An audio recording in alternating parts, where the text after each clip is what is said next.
Hello साथियों, एक और नई वीडियो में आप सभी का स्वागत है। अपन बात कर रहे थे साथियों इंडियन ज्योग्राफी के बारे में।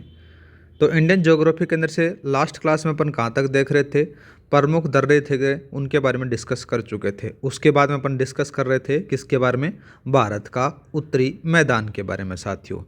तो भारत के उत्तरी मैदान की जब चर्चा होती है तो ये सबसे ज़्यादा जनसंख्या वाला क्षेत्र आपको देखने को मिलेगा। बोले तो सघन जनसंख्या क्षेत्र आ जाता है। इसके अंदर से नदियों द्वारा लाए गए जलोढ़ निक्षेप से निर्मित बताया जाता है भारत का उत्तरी मैदान। और बात करें साथी तो जलोढ़ निक्षेप की अधिकतम जो गहराई है वो 1000 से 2000 मीटर आपको देखने को मिल जाती है।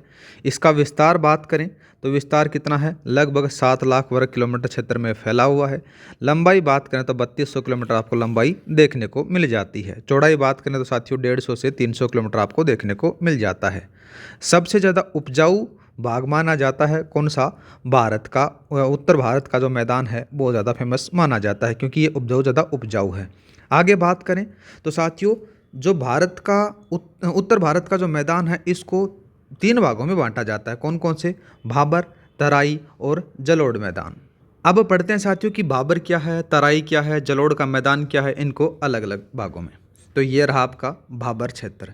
भाबर क्षेत्र है ना साथियों, ये कृषि योग्य नहीं है, ठीक है, याद रखना। इसमें आगे लिखा गया है कि शिवालिक हिमालय के दक्षिणी ढाल पर यह क्षेत्र आपको देखने को मिल जाता है। कभी कभी इस नदियों द्वारा इस क्षेत्र में क्या हो जाता है, विलुप्त हो जाते हैं, इसलिए ये क्या है, कृषि योग्य नहीं माना जाता है। और नदियों द्वारा लाए गए गुटिका निक्षेपों से निर्मित बताया जाता है साथियों कौन सा, भाबर क्षेत्र। इसकी चौड़ाई बात करें तो साथियों 8 से 10 किलोमीटर चौड़ी पट्टियों के रूप में ये फैला हुआ है। दूसरा जाता है तराई क्षेत्र। तराई क्षेत्र के बारे में बात करें तो इसके अंदर से जंगली एवं वन्य प्राणी क्षेत्र इसको कहा जाता है, मतलब इसमें पाए जाते हैं। ये है जो क्षेत्र है साथियों भाबर क्षेत्र के दक्षिण में बढ़ता है। इसकी चौड़ाई बात करें तो साथियों 10 से 20 किलोमीटर आपको देखने को मिल जाती है, ठीक है। और यहाँ पर नम एवं दलदली क्षेत्र ज़्यादा पाया जाता है। और जो नदियाँ भाबर क्षेत्र में विलुप्त हो जाती हैं यहाँ पर प्रकट हो जाती हैं साथियों, ठीक है। नेक्स्ट आता है जलोढ़ मैदान। जलोढ़ मैदान के अंदर से आपको 2 चीज़ें देखने को मिलेंगी, एक का मिलेगा बांगर और दूसरे का मिलेगा खादर।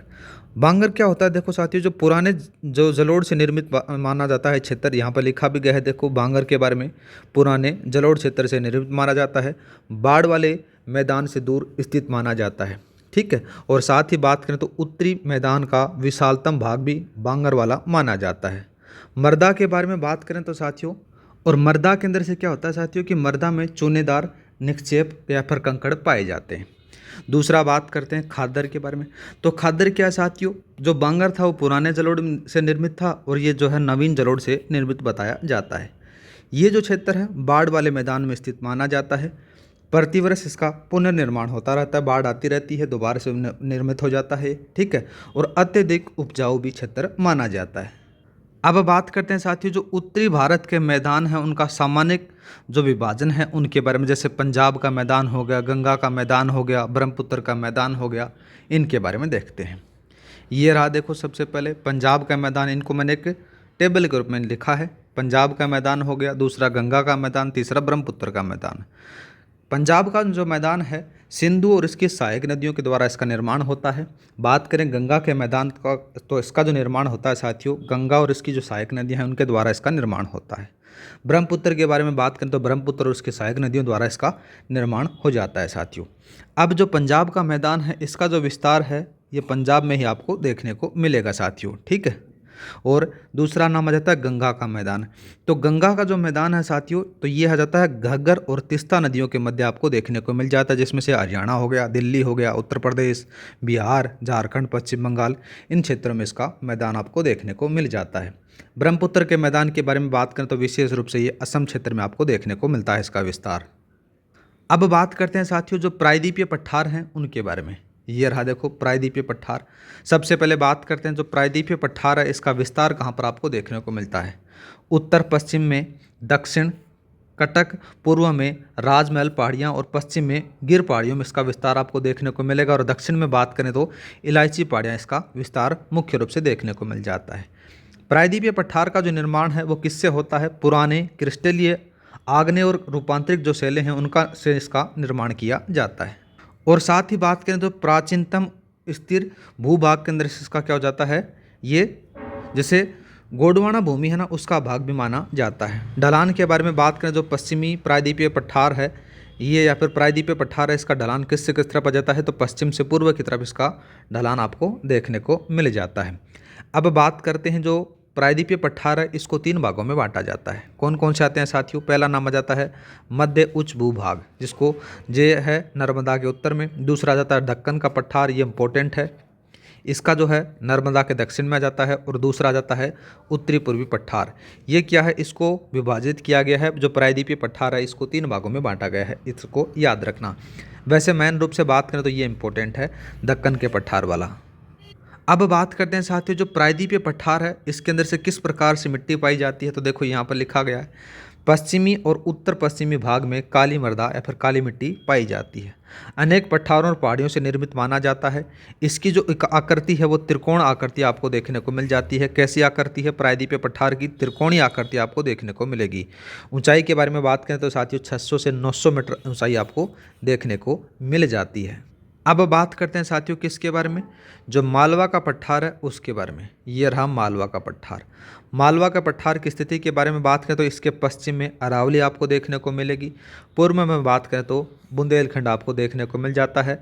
मालवा के पठार के अंदर से आपको काली मृदा देखने को मिलती है। ये लिखा भी गया है, दोबारा से काली मिट्टी आ जाती है। इसका जो समग्र ढाल है वो किस तरफ है? उत्तर की तरफ आपको देखने को मिल जाता है। लावा प्रवाह से निर्मित ये माना जाता है। दक्षिण के अंदर से बात करें मालवा के पठार के अंदर से तो विंध्य श्रेणी आपको देखने को मिल जाती है साथियों।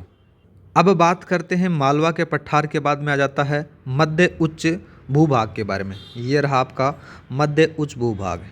ये क्या है साथियों? नर्मदा नदी से निर्मित नदी के उत्तर में आपको देखने को मिलता है। दक्कन का पठार की उत्तरी सीमा भी इसको माना जाता है। अवशिष्ट पर्वतों की उत्कृष्ट उदाहरण भी इसको माना जाता है।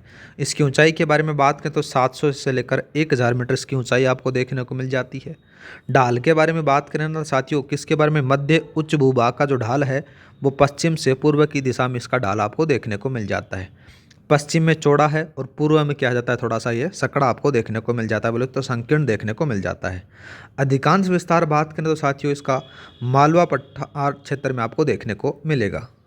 और बात करें साथियों, जो मध्य उच्च भूभाग है इसके अंदर से जो पूर्वी भाग में क्या मिलेगा आपको? बुंदेलखंड और बघेलखंड स्थित देखने को मिल जाते हैं। पूर्वी विस्तार में बात करें तो राजमहल की पहाड़ियाँ और छोटा नागपुर का पठार तक इसका विस्तार देखने को मिल जाता है। पश्चिम की तरफ अपन बात करें तो अरावली पर्वत देखने को मिल जाती है। दक्षिण सीमा पर बात करें तो सतपुड़ा पर्वत है वो भी देखने को मिल जाता है। और उत्तर की तरफ अपन बात करें तो विंध्य पर्वत श्रृंखला है वो देखने को मिल जाती है साथियों। ठीक है, अब बात करते हैं सबसे पहले बुंदेलखंड के पठार के बारे में। ये रहा आपका बुंदेलखंड का पठार। ठीक है, इंपॉर्टेंट है, पहले लगा लो। सबसे पहले बात करें बुंदेलखंड का पठार है कहाँ पर? उत्तर प्रदेश और मध्य प्रदेश में आपको देखने को मिल जाता है। यहाँ पर ये किस प्रकार की जलवायु है? अर्ध शुष्क प्रकार की जलवायु देखने को मिल जाती है। बुंदेलखंड का जो पठार है ग्रेट और नीस से निर्मित माना जाता है। इस प्रकार की चट्टानों से निर्मित है, ग्रेट और नीस से निर्मित माना जाता है। लहरदार क्षेत्र माना जाता है। और जो बुंदेलखंड का जो पठार है ना साथियों, ये कृषि योग्य नहीं है। और साथ ही बात करें तो बुंदेलखंड का पठार है ये सघन जो अपर्दित क्षेत्र भी इसको कहा जाता है। ठीक है, दूसरा बात करते हैं बघेलखंड का पठार। ये रहा बघेलखंड के पठार के बारे में बात करें तो इसका जो विस्तार है उत्तर प्रदेश और मध्य प्रदेश में आपको देखने को मिल जाता है। मैंने रूप से बात करें तो उत्तर प्रदेश में आपको जो झांसी है ना वहाँ पर आपको इसका विस्तार ज़्यादा देखने को मिलेगा। ठीक है, ये क्या है? मैकाल श्रेणी के उत्तर में माना जाता है।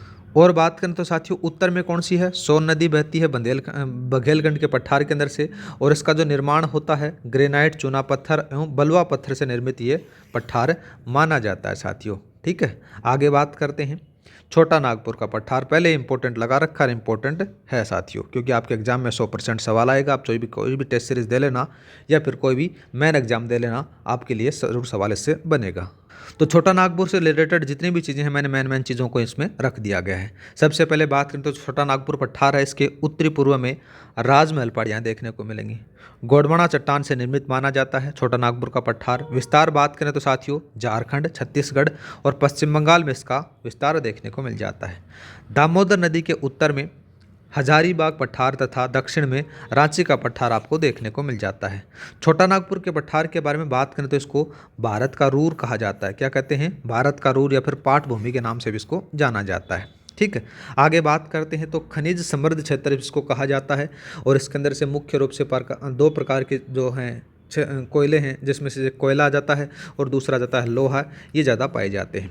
ठीक है, और बात करें साथियों तो उत्तर पश्चिम में सोन नदी बहती है इसके। ठीक है, और दामोदर, स्वर्ण रेखा, उत्तरी कोयल और दूसरा बात करें तो दक्षिण कोयल आ जाती है। और एक और आ जाता है साथियों यहाँ पर बराकर नदियों का जो प्रवाह है क्षेत्र भी देखने को मिल जाता है किसके अंदर से साथियों? छोटा नागपुर के पठार के अंदर से। और साथ बात करें तो उत्तर पश्चिम में यहाँ पर सोन नदी का प्रवाह देखने को मिल जाता है। आगे बात करते हैं दक्कन का पठार। दक्कन का पठार अपन बाद में बात करेंगे, पहले अपन बात कर लेते हैं पश्चिमी घाट के बारे में। इसमें एक पठार और नहीं लिखा गया है इस पीडीएफ फाइल के अंदर से, वैसे मैं आपको अलग से प्रोवाइड करा दूंगा साथियों। तो पश्चिमी घाट के बारे में अपन चर्चा करते हैं।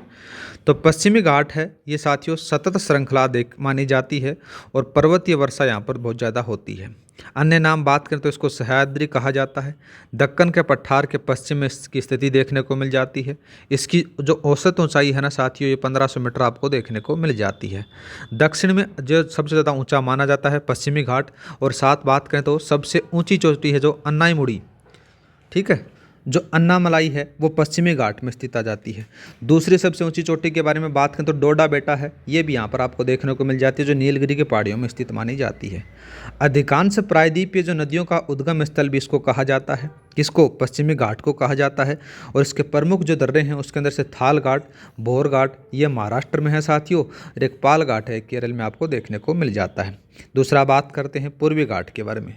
तो ये आ गया पूर्वी घाट। पूर्वी घाट की जो औसत ऊंचाई है ना साथियों 600 मीटर आपको देखने को मिल जाती है। इसका जो विस्तार है महानदी घाटी से नीलगिरी तक इसका विस्तार देखने को मिल जाता है। सबसे ऊंचा शिखर महेंद्रगिरी जो 1500 मीटर ऊंचा है वो भी यहाँ पर आपको पूर्वी घाट में देखने को मिल जाता है। ठीक है, और पूर्वी घाट है ना ये खंडित आपको देखने को मिल जाता है। दक्षिण में बात करें ना साथियों, दक्षिण पश्चिम के अंदर से सेवराय और जावेड़ी पहाड़ियाँ भी आपको देखने को मिल जाती हैं। ठीक है, अब बात करते हैं उत्तरी पूर्वी पठार के बारे में, या फिर जिसको मेघालय का पठार कहा जाता है। ये रहा। इसके अंदर से क्या साथियों, गोरा खासी जनजातियां निवास करती हैं। पश्चिम बंगाल के मालदा गेप के कारण ये अलग हुआ था। ठीक है, दूसरा बात करें तो इसके अंदर से जो प्रमुख जो खनिज हैं जिसमें से कोयला, लोहा, चूना, पत्थर के भंडार बहुत ज़्यादा पाए जाते हैं। किसमें? उत्तरी पूर्वी पठार के अंदर से। साथ ही बात करें तो प्रायद्वीपीय पठार का एक विस्तारित भाग भी इसको कहा जाता है। जो उत्तरी पूर्वी पठार है ये अति अपर्दित क्षेत्र भी माना जाता है। अन्य नामों के बारे में बात करें तो साथियों वो आ जाता है कार्बी एंग्लो पठार एवं उत्तरी कचार पहाड़ी भी इसको कहा जाता है। ठीक है, आगे बात करते हैं अरावली पर्वतीय क्षेत्र के बारे में। अरावली पर्वतीय क्षेत्र है ना साथियों ये भारत की प्राचीनतम पर्वत श्रृंखला के रूप में माना जाता है और विश्व की प्राचीन श्रृंखलाओं के अंदर से भी एक इसको कहा जाता है। कौन सी? अरावली पर्वतमाला। ठीक है, इसी से सवाल बन सकता है। और बात करें तो साथियों ये अवशिष्ट पर्वत श्रेणी के अंदर से इसको शामिल किया जाता है। विस्तार बात करें ना साथियों तो राजस्थान, गुजरात, हरियाणा और दिल्ली में इसका विस्तार देखने को मिल जाता है। अरावली पर्वतमाला के बारे में ज़्यादा डिटेल से अपन देखेंगे। राजस्थान की जो ज्योग्राफी की क्लास चल रही है ना उसके अंदर से एकदम डिटेल से देखने वाले हैं, कौन सी ऊंची चोटी है, कितना क्या है, सब कुछ। वैसे देखा जाए तो अपन इंडियन ज्योग्राफी के हिसाब से शॉर्ट नोट्स के रूप से पढ़ रहे हैं। जिसको इंटरेस्ट है कि ज्योग्राफी को अपन बढ़िया तरीके से डिटेल से पढ़ें तो ज्योग्राफी क्लास चल रही हैं, उनको जाकर आप देख सकते हो साथियों। सर्वोच्च चोटी के बारे में बात करें तो गुरु शिखर आ जाती है जिसकी ऊंचाई कितनी आ जाती है? 1722 मीटर आ जाती है, जो राजस्थान के अंदर से आपको देखने को मिलेगी।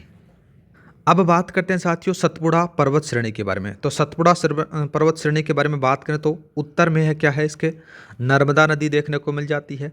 सतपुड़ा पर्वत श्रेणी का जो विस्तार है ना साथियों महाराष्ट्र, मध्य प्रदेश और दक्षिण में ताप्ती नदी में देखने को मिल जाता है। कहाँ कहाँ तक मिलेगा इसका विस्तार? यहाँ से मिलेगा मध्य प्रदेश और महाराष्ट्र में इसका विस्तार देखने को मिलेगा। और सतपुड़ा पर्वत श्रेणी के दक्षिण में है वो ताप्ती नदी बहती है। ठीक है, इसकी जो सर्वोच्च चोटी है साथियों धूपगढ़ आ जाती है। धूपगढ़ कहाँ पर है? ये मध्य प्रदेश में आपको देखने को मिलती है। इंपॉर्टेंट है, याद रखना, ये पूछ सकता है चोटियों के बारे में। अब जो नेक्स्ट आता है साथियों, नीलगिरी की पहाड़ियाँ आ जाती हैं। नीलगिरी की पहाड़ियाँ बात करें तो पश्चिम घाट और पूर्वी घाट को मिलान बिंदु इसको कहा जाता है। इसका जो विस्तार है तमिलनाडु, केरल और कर्नाटक में इसका विस्तार देखने को मिल जाती है।